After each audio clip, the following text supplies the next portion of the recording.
AI revolution එක අපේ මේ ලෝකෙම වෙනස් කරගෙන යනවා. ඒ වගේම තමයි ගොඩාක් අලුත් දේවලුත් හදාගෙන එනවා. හැබැයි මේක රහසින්ම ඔයාගේ වොලට් එකටත් හොඳටම වද දෙනවා කියලා ඔයා දන්නවද? ගිය අවුරුද්දේ ඉඳන් PC hardware මාකට් එකේ ලොකු වෙනසක් වෙලා තියෙනවා. ඔයාලා හැමෝම දන්න අපිට නැතුවම බැරි කම්පොනන්ට් දෙකක් වෙන RAM එකේ high end GPU වලයි මිල ගොඩක් ඉහළ ගිහිල්ලා තියෙනවා. මෙච්චර මිල වැඩි වෙන්න හේතුව මොකද්ද? උත්තරේ තියෙන්නේ මේ පිස්සුවක් වගේ දියුණු වෙන AI වල. ලෝකයේ ඉන්න AI companies එයාලගේ AI models train කරන්න හදන data center වලට තියෙන ඉල්ලුම නිසා තමයි මේ GPU සහ RAM වල prices ගොඩක් වැඩි වෙලා තියෙන්නේ. මුලින්ම අපි RAM ගැන කතා කරමු. AI models වලට අති විශාල RAM memory එකක් ඕනි කරනවා. විශේෂයෙන්ම HBM කියලා කියන අති නවීන memory එක. Samsung, SK Hynix, Micron වගේ memories හදන ලෝකේ ලොකුම companies දැන් එයාලගේ product line එකෙන් ලොකුම කොටස දාලා තියෙන්නේ මේ ලාභදායි AI grade memory හදන්න. ඉතින් මෙන්න මේ නිසා වෙන්නේ ඔයාගේ gaming PC එකට ඕන කරන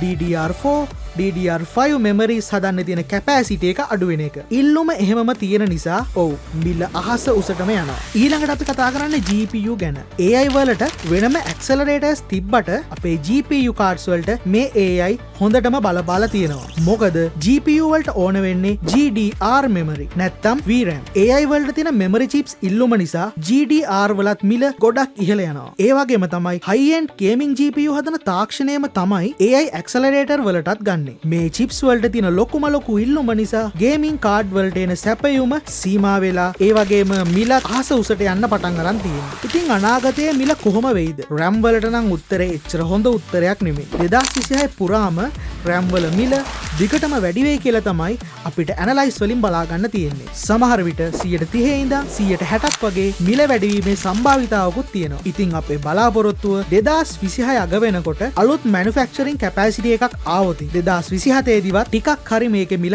අඩු වෙන්න පුළුවන්. හැබැයි මේ පිස්සුවෙන් වගේ ඩිවලොප් වෙන AI නිසා තව අවුරුදු 3-4ක් මේ ඩිවලොපින් පීරියඩ් එක තිබුණොතින් මේක තවත් කල් යයි කියලා තමයි සමහර ඇනලිස්ට් කරන අය කියන්නේ. ඉතින් GPU වලට මේ සිද්ධියම තමයි බලපාන්නේ.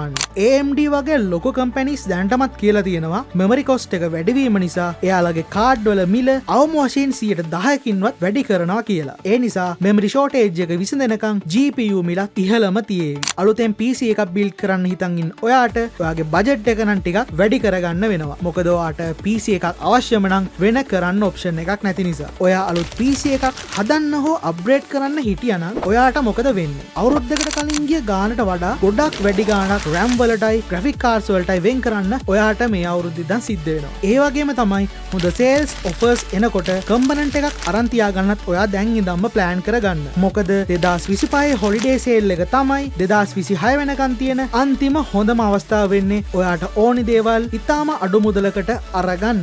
AI හරිම exciting. හැබැයි මේක අපි හැමෝටම කරන ආර්ථික බලපෑම නම් ඇත්තටම serious. මේ මිල වැඩිවීම ගැන ඔයාගේ අදහස් මොනවද? ඔයාට දැනටමත් මේ price hike එක දැනෙනවද? පහලින් comment කරන් යන්න. ඉතින් මම හිතනවා මේ වීඩියෝ එක ඔයාලට ගොඩක් වැදගත් වුණා කියලා. ඉතින් ඔයාලා අනිවාර්යෙන් like එකක් දාලා subscribe කරන්න. මගේ වීඩියෝ එකට set වෙච්ච ඔයාලට ගොඩක් thanks.